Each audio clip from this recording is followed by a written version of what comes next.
The voicemail came in just before midnight on a Thursday, when the world felt half asleep and I was standing at the kitchen sink, rinsing leftover takeout containers. My phone lit up with Mom, and a pang hit my ribs, the kind of automatic fear you get from years of someone who could love you and cut you with the same breath. I let it go to voicemail. I couldn't bring myself to pick up. Then I pressed play. Her voice was steady, clipped, as if she'd practiced it. "You're out. I'm done with your attitude and your drama. Don't come home again." That was all. No goodbye. No explanation. No love. My name is Natalie. And from wherever you're watching this, stay with me. Because the second those words hit my ear, something in me, something I didn't know was even awake, came alive. They'd written me off. Finally. I stood there in my tiny apartment, water dripping from my hands, and felt a calm settle over me that I hadn't known since I was a kid. "You're out." Fine. Noted. I wiped my hands on a dish towel and grabbed my laptop from the counter. My fingers were shaking, but not from fear, from relief. See, they thought they could cut me off after using me for years. My name on their shady side business accounts. My squeaky clean credit co-signing their dream house. My power of attorney just in case they needed help. They'd built a kingdom on my good name. And tonight? I was taking it back. I pulled up the documents I'd quietly gathered for months. Revocation of power of attorney. Signed. Removal from the family trust. Confirmed. Notification to the bank to freeze all accounts tied to my signature. Sent. And the final blow. The mortgage deal for their precious McMansion. The one that would have made them look like royalty at the next HOA party. Terminated. Click. Click. Click. I swear I could feel my ancestors cheering me on from somewhere in the ether. They wanted me out? They could have all of me gone. When I finished, I closed the laptop and finally let myself breathe. For the first time in 29 years, I was free. And when I woke up the next morning, 79 missed calls. 36 text messages, flipping between pure rage and syrupy guilt. And a voicemail from a number I didn't know.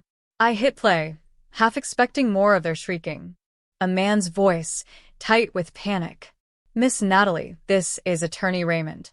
We'd have a problem. Please call me as soon as you can." I laughed so hard I nearly choked on my cold coffee. A problem? Yeah. For once, it wasn't mine. I set the phone down, the lawyer's words still ringing in my head like a badly tuned bell. "We have a problem." They'd said that to me my entire life. Every time a bill came due, every time a secret threatened to break free, every time their pristine image cracked under its own weight. "We have a problem," which always meant I had to fix it. But this time, they could fix it themselves. I poured another cup of stale coffee, breathing in the silence of my tiny apartment. My apartment. No one had ever taken this from me. No one had ever guilted me out of it or signed it away behind my back. This was my sanctuary. Outside, the city was waking up, car horns, sirens, the low hum of a garbage truck rolling down the street. I stepped out onto the balcony, letting the air hit me, sharp and cold. I felt alive. Then I checked my phone again. More missed calls. Messages, stacking up like an avalanche. "Natalie, you're destroying us. We are your family. How could you? You'll come to regret this, mark my words." Family. They loved that word when it served them. When I paid the bills. When I signed my name. When I stood in front of their bad choices like a human shield. But the moment I stopped serving, I was drama. I was selfish. I was out. Fine. I was out. And it was the sweetest liberation I'd ever tasted. My phone buzzed again, another unknown number. For a second, my stomach knotted, the old fear flashing through me. But then I remembered whose name was on the accounts now. Mine. I answered. A woman's voice this time, clipped and professional. "Miss Natalie, this is Wellsworth and Associates. I'm afraid there has been a legal complication with the family trust.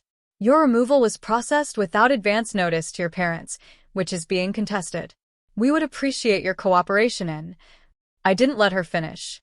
"Everything I did was legal," I snapped. "You can talk to my attorney." She tried to recover.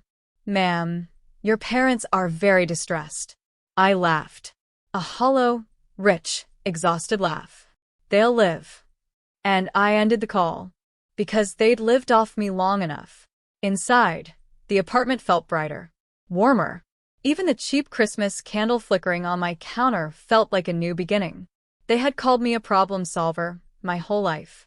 Now, they'd have to solve their own. And I would watch every frantic move they made from the safe, quiet, perfect distance of my own peace. The rest of that morning was a blur of more calls, more threats, more pathetic attempts to claw back what they'd lost. But I had finally figured out their playbook. They didn't want me. They wanted my signature. They wanted my good name, my clean credit, my willingness to swallow every insult and keep performing the dutiful daughter routine. And I was done performing. I opened my laptop again, scrolling through the legal confirmations. Everything was airtight. My lawyer, a sweet older woman named Maria who'd seen 1,000 stories like mine, had triple-checked every line before I signed. Maria's words echoed in my head. Natalie, when you take your name off this, they will come for you. They will weaponize guilt. Don't let them. I'd promised her. I wouldn't let them. My email chimed. Subject: urgent. Family trust complication. I clicked it open. Miss Natalie, we have received notice from your parents disputing your withdrawal from the family trust. They allege you acted in bad faith and left them financially vulnerable. Please contact us within 24 hours to clarify your intentions, or the matter may escalate to litigation. I sat back in my chair, staring at those words. Litigation. They really thought they could sue me for refusing to bankroll their house of cards? My laugh was ugly this time, more like a bark. I thought about that night, how I'd stood on their front porch last year for Christmas, carrying a homemade pie and a stupid wish for kindness, only to have the door slammed in my face because I wouldn't forgive a $50,000 loan they refused to repay. I'd promised myself then, standing in the cold with tears freezing on my cheeks, that I would never stand on that porch again. And now I was keeping that promise. They wanted me out? I was out. Out of the trust. Out of their plans. Out of their reach. They could lawyer up all they wanted, but I wasn't paying to save them again. A knock rattled my apartment door, jolting me out of my thoughts. I peered through the peephole, heart jumping. No way. It was my mother, in her expensive winter coat, hair perfectly styled, like she'd just stepped out of some designer photo shoot. She had driven all the way here. I considered not answering, but some perverse piece of me needed to see her face. I opened the door, just a crack. She didn't waste a breath on greetings. Natalie, she snapped, eyes blazing. What have you done? I raised my chin. Exactly what you told me to do. I'm out. Her mouth fell open, like no one had ever dared say no to her before. And I stood there, solid, steady, and utterly unwilling to be their doormat one more time. Mom stood in the doorway like a queen thrown off her throne, eyes flashing in a way that used to make me shrink back and apologize for simply existing. But I didn't shrink this time. She took a step closer, chin high, voice dripping ice. You've humiliated us. Do you understand? The bank called. The house deal is dead. Your father is furious. Everyone will know. There it was. The truth. Not you've hurt us. No. That would have required honesty. What she meant was, you've made us look bad. I felt a laugh bubbling up, but I swallowed it, my jaw locked. You left me no choice, I said calmly, feeling like I'd rehearsed this line 1,000 times in my mind. You used me. Over and over. I'm done. Her mouth twisted like she'd tasted something rotten. We built everything for you, she hissed. You think you could survive without us? Without this family? I almost admired her nerve. Mom, I said, letting the word hang in the cold air. The only thing you ever built on me was debt. And I'm not carrying it anymore. She tried to step past me into my apartment, like she owned it. I blocked the doorway with my shoulder. No, I said. You don't come in here. She looked truly shocked, the way a lion might look if the gazelle suddenly turned and bit back. For a moment, I saw every Christmas, every birthday, Every moment she'd twisted my love to buy another car, remodel another bathroom, impress neighbors with the illusion of our happy family. I was done funding her illusions. Mom's hands shook. We'll sue you, she spat. We'll sue you for every cent. You can't just walk away. I smiled, not kindly. You go ahead. My lawyer's on speed dial. And unlike yours, she knows where all the bodies are buried. Mom's face blanched. She knew what I meant. All the shady paperwork. All the cash moved in and out to skirt taxes. My name was on half those documents, but I'd saved receipts of every single one. If they tried to burn me down, I'd torch the entire house with the truth. Her voice broke, finally, the polished queen's mask crumbling. Natalie, please. That please almost undid me. Almost. Because for a second, I saw the mother I'd wanted her to be. The softness. The love. But it was a trick. I knew that now. I took a breath, heart steady. Go home, Mom. She blinked, stunned. Go home, I repeated, and figure out how to pay for yourself. And then, with a gentleness I didn't feel, I shut the door in her face. For the first time in my entire life, I realized I wasn't scared of her anymore. I stood on the other side of the door, my heartbeat pounding like a war drum in my ears. For a long minute, I couldn't move. I just stared at the cheap apartment doorknob, half expecting it to twist, to rattle, for her to pound her fist against it and demand to be let in. But she didn't. Through the peephole, I watched her retreat down the hallway, shoulders hunched for the first time in my memory. She looked small, and I almost felt sorry for her. Almost. I went back to my couch and sank down into it, feeling every bone in my body exhale. They had trained me so well. Trained me to jump at the first sign of disapproval. Trained me to fix every crisis, no matter how they caused it. Trained me to measure my worth in how useful I was to them. And now? I was unlearning. My phone buzzed again, this time a new number. I answered, expecting another lawyer. Instead, it was Maria, my attorney. Natalie, she began gently, I heard from their firm. They're threatening to freeze assets and sue you for breach of family trust. I snorted. Let them try. Maria chuckled, a warm, protective sound that steadied me. That's what I told them. Silence stretched between us. How are you holding up? She asked. It was such a simple question, but it split me open. I swallowed the sudden burn in my throat. I'm okay, I whispered. For the first time, maybe ever. Maria didn't rush to fill the silence. She let it hang, respectful. Then, gently. You know they'll keep coming, Natalie. They will not let this go easily. I nodded, even though she couldn't see me. I know. But I'm not backing down. Not again. We went over the paperwork for the 1000th time. Maria reassured me every signature, every notarized letter, every legal motion was bulletproof. When we finally hung up, I let out a long, shaking breath.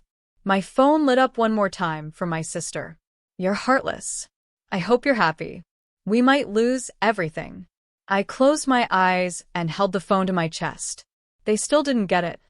I had already lost everything in that house. Years of being belittled, used, controlled, piece by piece, they had stripped me of every sense of belonging until I was nothing but a walking credit score. Now they were the ones who would feel that emptiness. And maybe, just maybe, they'd finally understand what it was like to be left out in the cold. I stood, grabbed my coat, and stepped out into the winter air.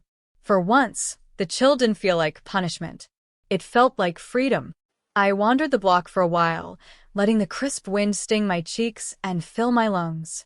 Every exhale felt like a prayer, a promise to myself. I will never go back. I will never let them do this again. The city was lit up for the holidays, shop windows glowing, strangers carrying wrapped gifts, the scent of cinnamon and coffee drifting from a nearby bakery. It should have made me feel lonely, but it didn't. It made me feel new. I passed a florist, its window crowded with poinsettias, and on a strange whim, I went in and bought one, a brilliant, red-leaved bloom. It felt decadent to spend money on something beautiful just for me. At home, I set the poinsettia on the kitchen table, then scrolled through the missed messages still waiting on my phone. We trusted you. Your father is beside himself. How dare you ruin Christmas like this? Ruin Christmas. I shook my head, a humorless laugh catching in my throat. As if Christmas had ever been mine to ruin. Every year, it was the same. I was the one buying presents with my bonus because they overspent. I was the one cooking the meal when Mom's catering fell through. I was the one smiling through their gossip, their snide comments about my job, my life, my choices. Every Christmas felt like a hostage situation where I traded my peace for a crumb of belonging. Not this year. I stood by the window, watching flakes of snow start to drift down again, soft and silent. It hit me then. They might actually lose the house. The trust was too tangled to survive without my name stabilizing it, and the bank had no reason to show them mercy now. For a moment, I imagined their voices, their horror, the way they'd scramble to blame anyone but themselves. It should have made me guilty, but it didn't. It made me feel just because I had warned them so many times. I had begged them to stop taking more than they could pay back. I had pleaded with them to leave my name out of their games. They hadn't listened. And now?